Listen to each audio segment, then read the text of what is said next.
খেলাপি ঋণ বেড়ে 35.73% দাঁড়িয়েছে। বিএনপি সরকার যতবার এদেশে সরকার পরিচালনা করেছে কখনোই ব্যাংক, আর্থিক খাত সহ পুঁজিবাজারে কোনো সংকট সৃষ্টি হয় নাই। সামষ্টিক অর্থনীতির তুলনামূলক চিত্র। মাননীয় স্পিকার, আমি বিগত ফ্যাসিবাদী সরকারের সময়ের সঙ্গে বিএনপির পূর্বতন সরকারের সময়ের সামষ্টিক অর্থনীতির সূচক সমূহের তুলনামূলক চিত্র তুলে ধরছি।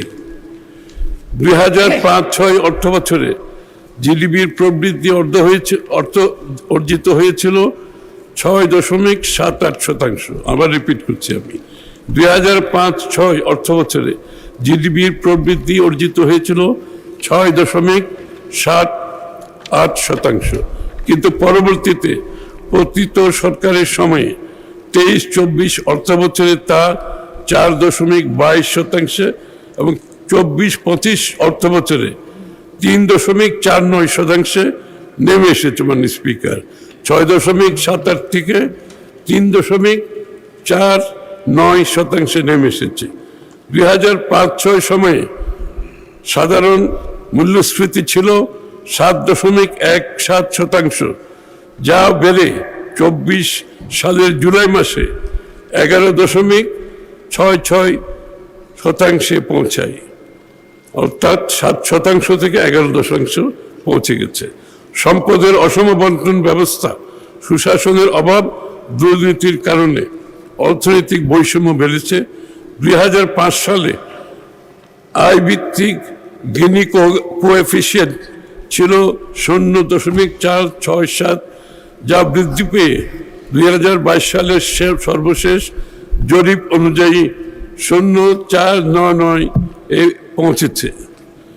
রাজস্ব জিডিপি অনুপাত নিম্ন পর্যায়ে রয়ে গেছে, এখনো তা 8% কাছাকাছি অবস্থান করছে।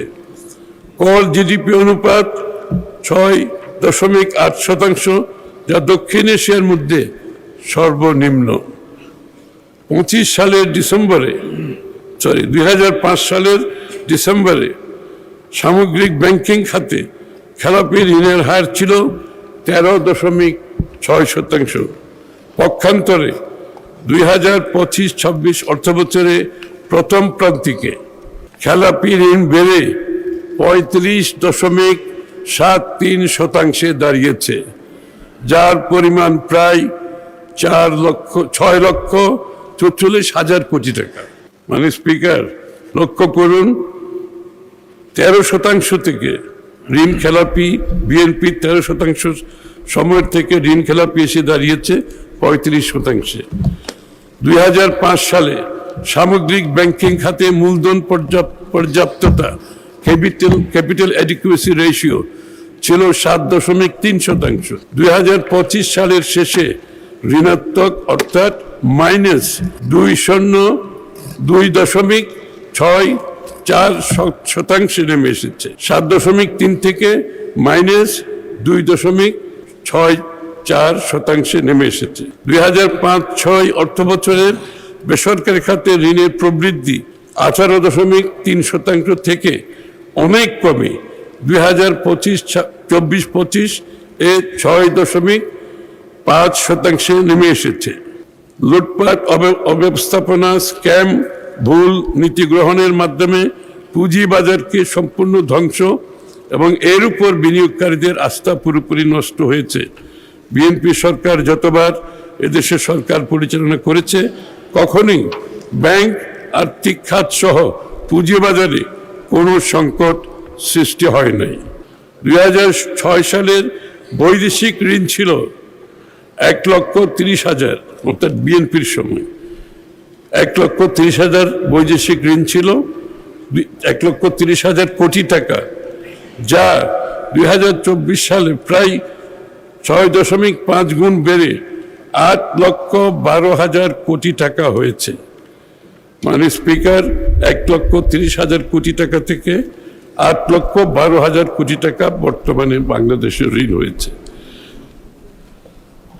আমাদের রেখে যাওয়া অভ্যন্তরীণ ঋণ 65,000 কোটি টাকা থেকে প্রায় 16 গুণের বেশি বৃদ্ধি পেয়ে দাঁড়িয়েছে 10,77,000 কোটি টাকায়, যা উদ্বেগের বিষয় মাননীয় স্পিকার। সুদ ব্যয় 2005-06 সালে 8,500 কোটি টাকা থেকে 13 গুণের বেশি বৃদ্ধি পেয়ে 2023-24 সালে 1,14,700 কোটি টাকায় পৌঁছেছে। IMF ও বিশ্ব ব্যাংকের বিশ্লেষণ অনুযায়ী বাংলাদেশের ঋণমান আমাদের রেখে যাওয়া নিম্ন ঝুঁকি ক্যাটাগরি হতে বর্তমানে মধ্যম ঝুঁকির দেশে অবনমন হয়েছে।